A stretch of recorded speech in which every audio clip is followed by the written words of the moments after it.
हर महादेव। आज हम आपको इस वीडियो में महाशिवरात्रि व्रत की पौराणिक कथा सुनाने जा रहे हैं। तो चलिए सुनते हैं ध्यानपूर्वक। पूर्व काल में चित्रभानु नामक एक शिकारी था। जानवरों की हत्या करके वह अपने परिवार को पालता था। वह एक साहूकार का कर्जदार था, लेकिन उसका ऋण समय पर न चुका सका।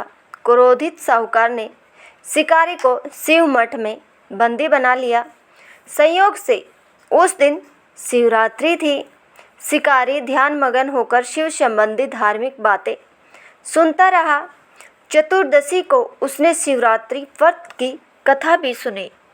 शाम होते ही साहूकार ने उसे अपने पास बुलाया और ऋण चुकाने के विषय में बात की। शिकारी अगले दिन सारा ऋण लौटा देने का वचन देकर बंधन से छूट गया। अपनी दिनचर्या की भांति वह जंगल में शिकार के लिए निकला, लेकिन दिन भर बंदी गृह में रहने के कारण भूख प्यास से व्याकुल था। शिकार खोजता हुआ वह बहुत दूर निकल गया। जब अंधकार हो गया तो उसने विचार किया कि रात जंगल में ही बितानी पड़ेगी। वह एक तालाब के किनारे एक बेल के पेड़ पर चढ़कर रात बितने का इंतजार करने लगा। बेलपत्र वृक्ष के नीचे शिवलिंग था, जो बेलपत्रों से ढका हुआ था। शिकारी को उसका पता न चला। पड़ाव बनाते समय उसने जो टहनियाँ तोड़ी, वे संयोग से शिवलिंग पर गिरती चली गई। इस प्रकार दिन भर भूखे प्यासे शिकारी का व्रत भी हो गया और शिवलिंग पर बेलपत्र भी चढ़ गई। एक पहर रात्रि बीत जाने पर एक गर्भिणी हिरणी तालाब पर पानी पीने पहुंची। शिकारी ने धनुष पर तीर चढ़ाकर जो ही प्रत्यंचा खींची। हिरणी बोली, मैं गर्भिणी हूँ, शीघ्र ही प्रसव करूँगी। तुम एक साथ दो जीवों की हत्या करोगे, जो ठीक नहीं है। मैं बच्चे को जन्म देकर शीघ्र ही तुम्हारे समक्ष प्रस्तुत हो जाऊंगी, तब मार लेना। शिकारी ने प्रत्यंचा ढीली कर दी और हिरणी जंगली झाड़ियों में लुप्त हो गई।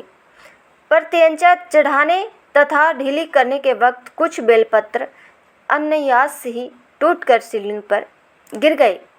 इस प्रकार उसे अनजाने में ही प्रथम पहर का पूजन भी संपन्न हो गया। कुछ ही देर बाद एक और हिरणी उधर से निकली। शिकारी की प्रसन्नता का ठिकाना न रहा। समीप आने पर उसने धनुष का बाण चढ़ाया। तब उसे देख हिरणी ने विनम्रतापूर्वक निवेदन किया, हे शिकारी, मैं थोड़ी देर पहले ऋतु से निवृत्त हुई हूँ, कामातुर वीरहिणी हूँ, अपने प्रिय की खोज में भटक रही हूँ। मैं अपने पति से मिलकर शीघ्र ही तुम्हारे पास आ जाऊंगी। शिकारी ने उसे भी जाने दिया। 2 बार शिकार को खोजकर उसका माथा ठिनक गया। वह चिंता में पड़ गया। रात्रि का आखिरी पहर बीत रहा था। इस बार भी धनुष से लगकर कुछ बेलपत्र शिवलिंग पर जा गिरे तथा दूसरे पहर की पूजन भी संपन्न हो गई। तभी एक अन्य हिरणी अपने बच्चे के साथ उधर से निकली। शिकारी के लिए यह स्वर्णिम अवसर था। उसने धनुष पर तीर चढ़ाने में देर नहीं लगाई। वह तीर छोड़ने ही वाला था कि हिरणी बोली, हे शिकारी, मैं इन बच्चों को इनके पिता के हवाले करके लौट आऊँगी। इस समय मुझे मत मारो। शिकारी हंसा और बोला, सामने आए शिकार को छोड़ दूँ? मैं ऐसा मूर्ख नहीं। इससे पहले मैं 2 बार अपना शिकार खो चुका हूँ। मेरे बच्चे भूखे प्यास से व्यग्र हो रहे होंगे। उत्तर में हिरणी ने फिर कहा, मैं तुम्हें अपने बच्चों की ममता सता रही है। जैसे तुम्हें अपने बच्चों की ममता सता रही है, ठीक वैसे ही मुझे भी। हे शिकारी, मेरा विश्वास करो, मैं इन्हें इनके पिता के पास छोड़कर तुरंत लौटने की प्रतिज्ञा करती हूँ। हिरणी का दुख भरा स्वर सुनकर शिकारी को उस पर दया आ गई। उसने उस मृगी को भी जाने दिया। शिकार के अभाव में तथा भूख प्यास से व्याकुल शिकारी अनजाने में ही बेल वृक्ष पर बैठा बेलपत्र तोड़ तोड़ कर नीचे फेंकता जा रहा था। पौ फटने को हुई तो एक हष्ट-पुष्ट मृग उसी रास्ते पर आया। शिकारी ने सोच लिया कि इसका शिकार वह अवश्य करेगा। शिकारी की तनी प्रत्यंचा देखकर मृग विनती स्वर में बोला, हे शिकारी, यदि तुमने मुझसे पूर्व आने वाली 3 मृगियों तथा छोटे छोटे बच्चों को मार डाला है तो मुझे भी मारने में विलंब न करो, ताकि मुझे उनके वियोग में एक क्षण भी दुख न सहन न पड़े। मैं उन हिरणियों का पति हूँ। यदि तुमने उन्हें जीवन दान दिया है तो मुझे भी कुछ क्षण का जीवन देने की कृपा करो। मैं उनसे मिलकर तुम्हारे समक्ष उपस्थित हो जाऊंगा। मृग की बात सुनते ही शिकारी के सामने पूरी रात का घटना चक्कर घूम गया। उसने सारी कथा मृग को सुना दी। तब मृग ने कहा, मेरी तीनों पत्नियां जिस प्रकार प्रतिज्ञाबद्ध होकर गई है, मेरी मृत्यु से अपने धर्म का पालन नहीं कर पाएंगी। अतः जैसे तुमने उन्हें विश्वास पात्र मानकर छोड़ा है, वैसे ही मुझे भी जाने दो। मैं उन सबके साथ तुम्हारे सामने शीघ्र ही उपस्थित होता हूँ। शिकारी ने उसे भी जाने दिया। इस प्रकार प्रातः हो आई। उपवास, रात्रि जागरण तथा शिवलिंग पर बेलपत्र चढ़ने से अनजाने में ही शिवरात्रि की पूजा पूर्ण हो गई। पर अनजाने में ही की हुई पूजन का परिणाम उसे तत्काल मिला। शिकारी का हिंसक हृदय निर्मल हो गया, उसमें भगवत शक्ति का वास हो गया। थोड़ी ही देर बाद वह मृग सपरिवार शिकारी के समक्ष उपस्थित हो गया, ताकि वह उनका शिकार कर सके। किंतु जंगली पशुओं की ऐसी सत्यता, सात्विकता एवं सामूहिक प्रेम भावना देखकर शिकारी को बड़ी ग्लानि हुई। उसने मृग परिवार को जीवन दान दे दिया। अनजाने में ही शिवरात्रि के व्रत का पालन करने पर भी शिकारी को मोक्ष की प्राप्ति हुई। जब मृत्यु काल में यमदूत उसके जीव को ले जाने आए तो शिवगणों ने उन्हें वापस भेज दिया तथा शिकारी को शिवलोक ले गए।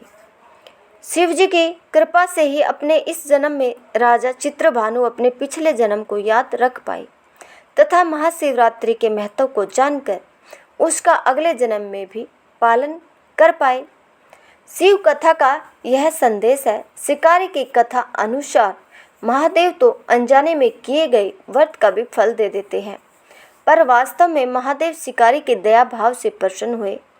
अपने परिवार के कष्ट का ध्यान होते हुए भी शिकारी ने मृग परिवार को जाने दिया।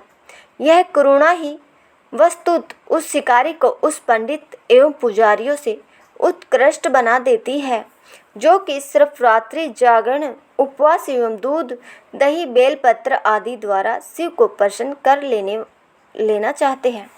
इस कथा में सबसे महत्वपूर्ण बात यह है कि इस कथा में अनजाने में हुए पूजन पर विशेष बल दिया गया है। इसका अर्थ यह नहीं है कि शिव किसी भी प्रकार से किए गए पूजन को स्वीकार कर लेते हैं अथवा भोलेनाथ जाने या अनजाने में हुए पूजन में भेद नहीं कर सकते। वास्तव में वह शिकारी शिव पूजन नहीं कर रहा था। इसका अर्थ यह भी हुआ कि वह किसी तरह के किसी फल की कामना भी नहीं कर रहा था। उसने मृग परिवार को स्वयं समय एवं जीवन दान दिया, जो कि शिव पूजन के समान है। शिव का अर्थ ही कल्याण होता है। उन निरीह प्राणियों का कल्याण करने के कारण ही वह शिव तत्व को जान पाया तथा उसका शिव से साक्षात्कार हुआ। परोपकार करने के लिए महाशिवरात्रि का दिवस होना भी आवश्यक नहीं है। पुराण में 4 प्रकार के शिवरात्रि पूजन का वर्णन है। मासिक शिवरात्रि, प्रथम आदि शिवरात्रि तथा महाशिवरात्रि। पुराण वर्णित अंतिम शिवरात्रि है। नित्य शिवरात्रि वस्तुत प्रत्येक रात्रि ही शिवरात्रि है। अगर हम उन परम कल्याणकारी आशुतोष भगवान में स्वयं को लीन कर दे तथा कल्याण मार्ग का अनुसरण करें, वही शिवरात्रि का सच्चा व्रत है। अगर आपको हमारी यह कथा पसंद आई हो तो इस वीडियो को ज़्यादा से ज़्यादा शेयर करें, बेल आइकन को ज़रूर प्रेस करें। कथा सुनने के लिए आप लोगों का हम तहे दिल से धन्यवाद करते हैं।